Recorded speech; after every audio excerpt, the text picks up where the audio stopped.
Morning students. तो आज हम लोग स्टार्ट करने वाले हैं क्लास 11 का फिजिक्स, जो हम पढ़ रहे थे इकाई और मापन।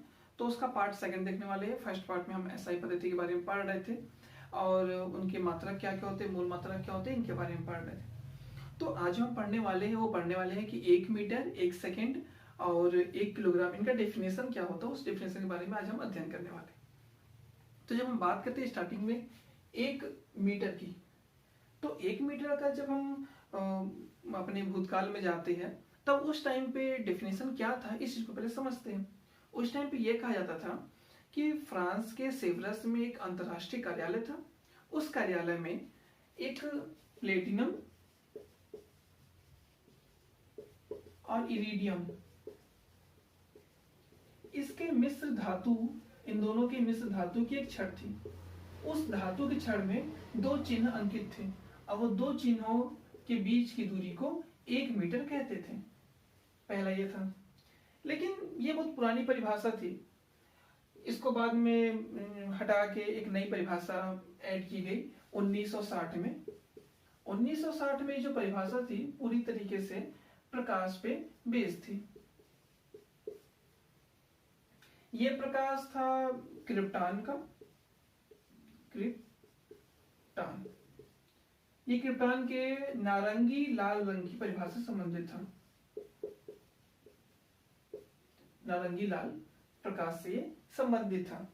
उन्होंने कहा था कि लगभग 1 मीटर में अगर 165076373 प्रकाश तरंगे समाहित हो तो उस दूरी को हम 1 मीटर कह देते हैं। तो ये शुद्ध क्रिप्टॉन पे बेसिस था। इसी को आगे बढ़ा के ये पूरी तरीके से केवल और केवल प्रकाश तक ही रख दिया गया इस परिभाषा को। तो वही परिभाषा को हमको याद करना है, तो उसी के बारे में पढ़ते हैं अपन। बाकी ये सब क्या था, पहले का था कि कहाँ से डेफिनेशन आना स्टार्ट हुआ, ये सब चीजें थी। तो मेन डेफिनेशन अब हम पढ़ते हैं कि मेन डेफिनेशन क्या होता है। तो मेन डेफिनेशन में हम बात करें तो प्रकाश, ठीक है, हम अब इस डेफिनेशन को बनाएंगे प्रकाश के लिए कि वायु या निर्वात में प्रकाश द्वारा 1 सेकेंड के 299,792,458 वे समय अंतराल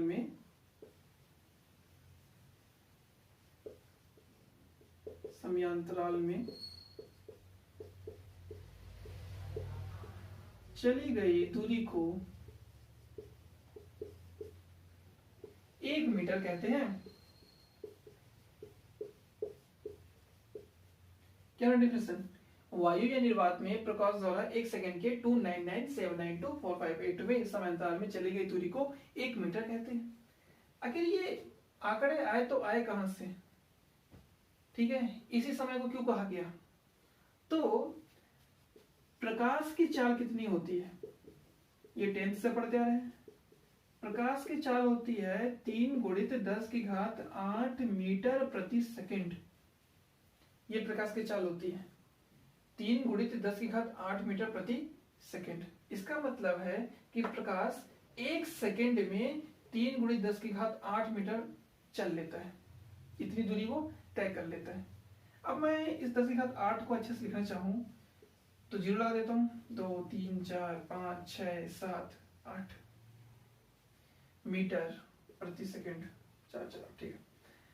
तो ये जो मैंने आंकड़े लिखे है, ये माना जाता है एग्जैक्टली में प्रकाश 1 सेकेंड में कितनी मीटर दूरी तय करता है, तो ये है 299,792,458। अब ये 299 लगभग बराबर है इसके। तो इजी करने के लिए इस वैल्यू को इजी करने के लिए ये मान लिया कि प्रकाश 1 सेकेंड में इतनी दूरी तय करता है। एग्जैक्टली वैल्यू क्या थी, ये वैल्यू थी 299,792,458 मीटर पर सेकेंड, ये वैल्यू है। लेकिन इजी करने के लिए बुक में लिखा रहता है कि 3 × 10⁸, तो उसके 0 लगा दिए, मतलब इतना। तो हम अपना नॉर्मल वैल्यू लेते हैं, इसको ना लेके। क्या वैल्यू होता है, कितना दूरी तय करता है, 299 792,458 मीटर पर सेकेंड। ठीक है, कितने समय में पूरा करता है ये? 1 सेकेंड में। 1 सेकेंड में प्रकाश इतनी मीटर की दूरी तय कर लेता है। ठीक है, 1 सेकेंड में प्रकाश इतनी मीटर दूरी तय करता है। तो 1/299,792,458 बराबर 1 क्या मीटर। यहां पूरा नीचे क्या बचा? 1 बचा, 1 मीटर। मतलब 1 मीटर, ठीक है, 1 मीटर दूरी तय करने में ये समय है सेकंड पहले से। इतने सेकंड में प्रकाश 1 मीटर की दूरी तय करता है। ठीक है, इतने सेकंड में प्रकाश 1 मीटर की दूरी तय करता है। तो इसको लिखने का तरीका क्या है? 1 सेकंड के 299,792,458वें समय अंतराल में इसको इस प्रकार से पढ़ते हैं। ठीक है, तो डेफिनेशन क्या बनता है कि वायु या निर्वात में प्रकाश द्वारा 1 सेकंड के 299,792,458वें समय अंतराल में चली गई दूरी को 1 मीटर कहते हैं। ठीक है, मतलब प्रकाश को 1 सेकंड भी नहीं लग रहा है। ठीक है, मतलब बहुत ही कम समय में वो 1 मीटर की दूरी तय कर लेता है। आप खुद ही सोच सकते हैं, जब वो 1 सेकंड में 3,000,000,000 मीटर की दूरी तय कर लेता है, तो 1 मीटर की दूरी तय करना उसके लिए बहुत ही आसान होगा। ठीक है, तो ये आता है। इस डेफिनेशन में एक पॉइंट और भी है कि लिखा हुआ है वायु या निर्वात में। अब प्रकाश की जो चाल होती है वो माध्यम के हिसाब से बदलते रहती है, लेकिन वायु या निर्वात में उसकी चाल नहीं बदलती है, वो वही की वही रहती है। यदि हम प्रकाश को जल में से गुजारे तो प्रकाश की चाल बदल जाएगी, इसलिए हम जल में इस चीज को मेजर नहीं कर सकते, नहीं कह सकते कि जल में भी ऐसा ही होगा एग्जैक्टली। तो हम क्या ले रहे हैं? वायु या निर्वात ले रहे हैं। ठीक है, वायु निर्वात में प्रकाश द्वारा 1 सेकंड में 299,792,458 में समय अंतराल में चली गई दूरी को 1 मीटर कहते हैं। ये रीजन है इसके डेफिनेशन बनने का। ओके, नेक्स्ट देखते हैं। तो हमारा जो सेकंड इसमें टॉपिक था कि 1 सेकंड, आखिर 1 सेकंड का डेफिनेशन क्या होता है। पहले के टाइम पे सेकंड को काउंट करने के लिए सौर दिवस का यूज करते थे। ठीक है, सौर दिवस वही दिन को 3-4 पार्ट में बांट देते, दोपहर शाम रात दिन इस प्रकार से, तो वहीं से एक सौर दिवस था। तो सौर दिवस जो था वो प्रतिदिन अलग अलग होता था भिन्न भिन्न कारणों से। इस वजह से सेकंड की सही डेफिनेशन वहां से नहीं निकल सकी। हाँ, वहां एक चीज ये तो कहा गया कि जो प्रतिवर्ष का जो सौर दिवस था, हर साल का सौर दिवस था, हर साल के सौर दिवस को नाम दिया गया माध्य सौर दिवस, और माध्य सौर दिवस के लगभग 1/86400 भाग को नाम दिया गया 1 सेकंड। लेकिन ये डेफिनेशन भी ज्यादा एक्यूरेट नहीं था, तो इसको नहीं माना गया, इसको नेगलेक्ट कर दिया गया।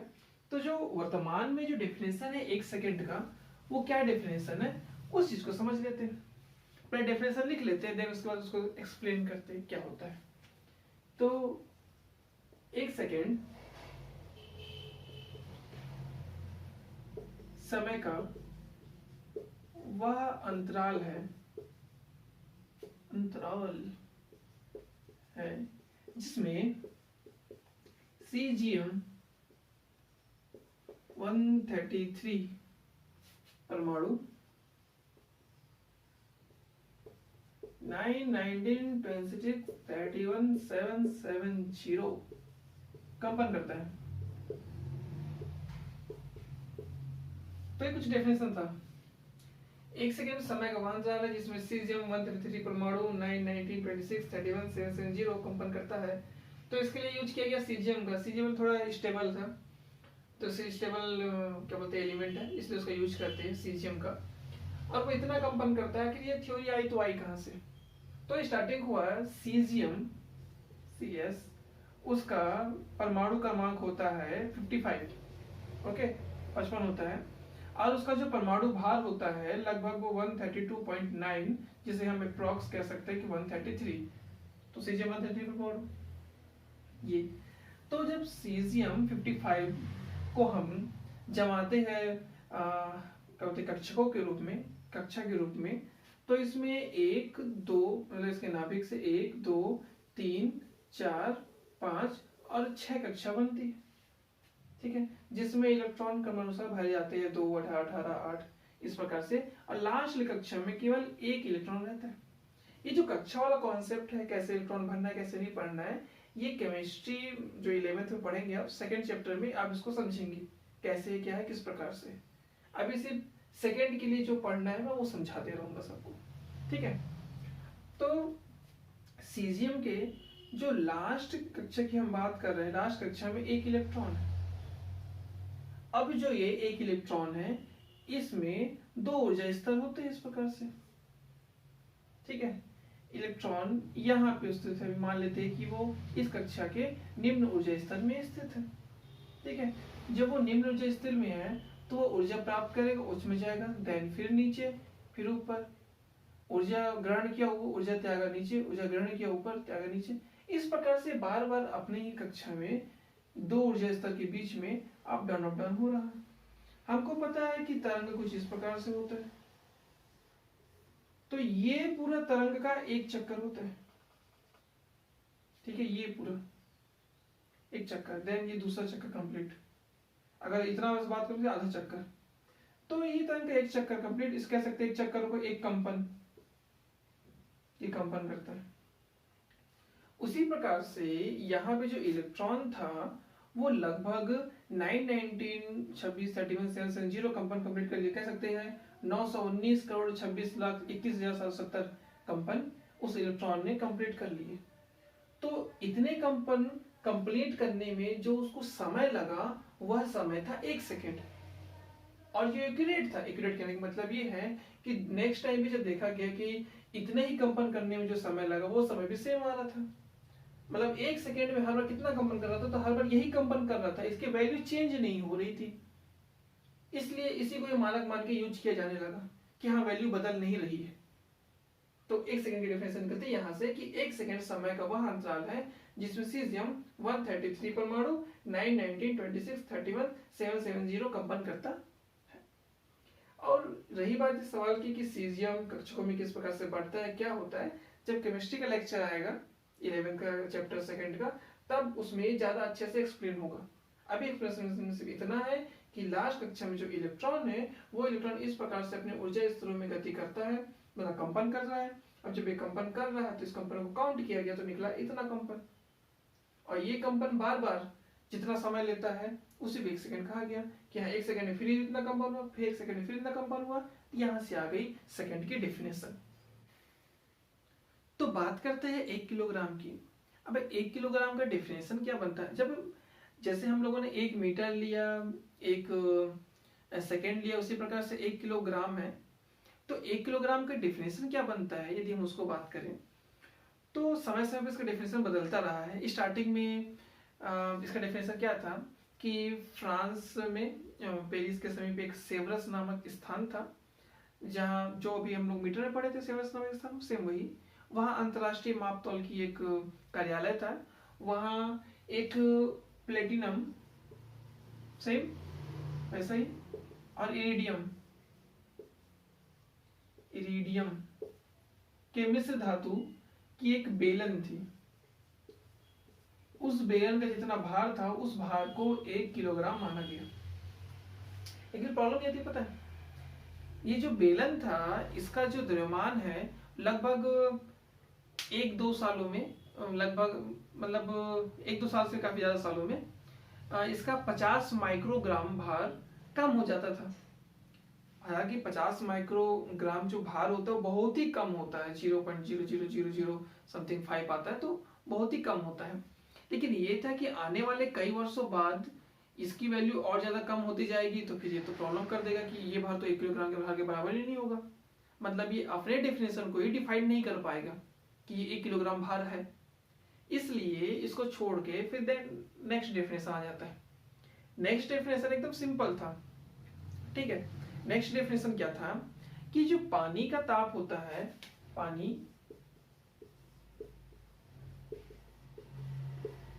4 डिग्री सेल्सियस, यदि पानी का ताप 4 डिग्री सेल्सियस है, 4 डिग्री सेल्सियस से क्यों, ये चीज यहाँ पे मायने रखती है। तो हमें पता है कि जो पानी का घनत्व होता है, डेंसिटी, वो 4 डिग्री सेल्सियस पर अधिकतम होता है।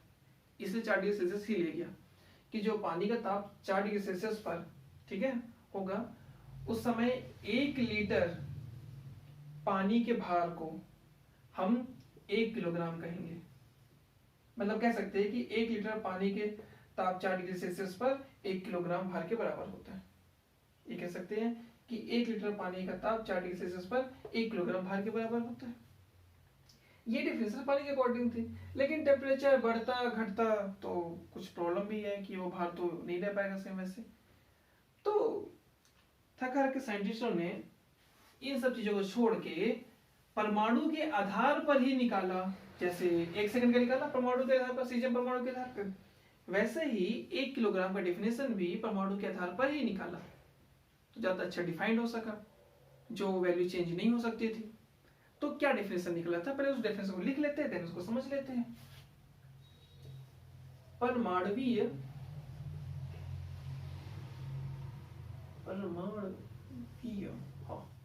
परमाणुवीय स्केल पर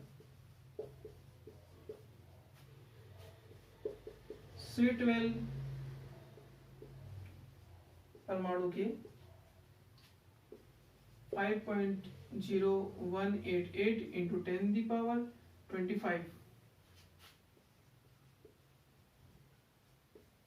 परमाणु के द्रव्यमान को, परमाणुओं के द्रव्यमान को 1 किलोग्राम कहते हैं। जो डेफिनेशन थी ये थी मेन डेफिनेशन कि परमाणु स्केल पर C12 परमाणु के 5.011 into 10⁻25 परमाणु के द्रव्यमान को 1 किलोग्राम कहते हैं। मतलब हमने C मतलब कार्बन, मतलब हमने कार्बन लिया, कार्बन का परमाणु भार होता है 12 वाले ही क्यों यूज कर रहे हैं, देखो C के 3 समस्थानिक होते हैं, केमिस्ट्री में इस चीज को पढ़ना है। C के कार्बन के 3 समस्थानिक होते हैं, एक C12 वाला होता है, एक C13 वाला होता है, एक C14 वाला होता है। C13 वाले C14 वालों का जो मान होता है वो बदलते रहता है, ठीक है। C14 से हम एज का पता करते हैं, किस कोई भी पुराने जमाने का कोई प्राणी के शव मिलते हैं, जैसे डायनासोर की हड्डियां होती है, डायनासोर की हड्डी कितनी वर्ष पुरानी है, तो उसमें कार्बन 14 C14 की क्वांटिटी पता करके हम कर सकते हैं। तो वो वैल्यू चेंज होती रहती है, C12 का मान उतना नहीं बदलता है। तो उसके अकॉर्डिंग निकाल लें कि परमाणु स्केल पर जो C12 है, कार्बन परमाणु है, उसके लगभग इतने परमाणुओं को आप तौल लो, ठीक है। जब आप इतने परमाणुओं को तौलोगे तो उनका जो भार होगा वही 1 किलोग्राम कहलाएगा।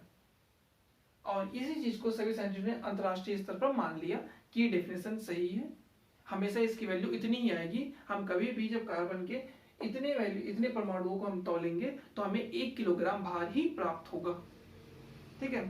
तो यह था 1 किलोग्राम की डेफिनेशन। तो हम लोगों ने आज पढ़ लिया 1 सेकेंड, 1 मीटर और 1 किलोग्राम का डेफिनेशन, ठीक है। यदि इससे संबंधित कुछ भी डाउट होगा तो आप कमेंट सेक्शन में उस चीज को क्वेश्चन कर सकते हैं, मैं आपको रिप्लाई करने की कोशिश करूंगा, ठीक है। तो आज के लिए इतना ही।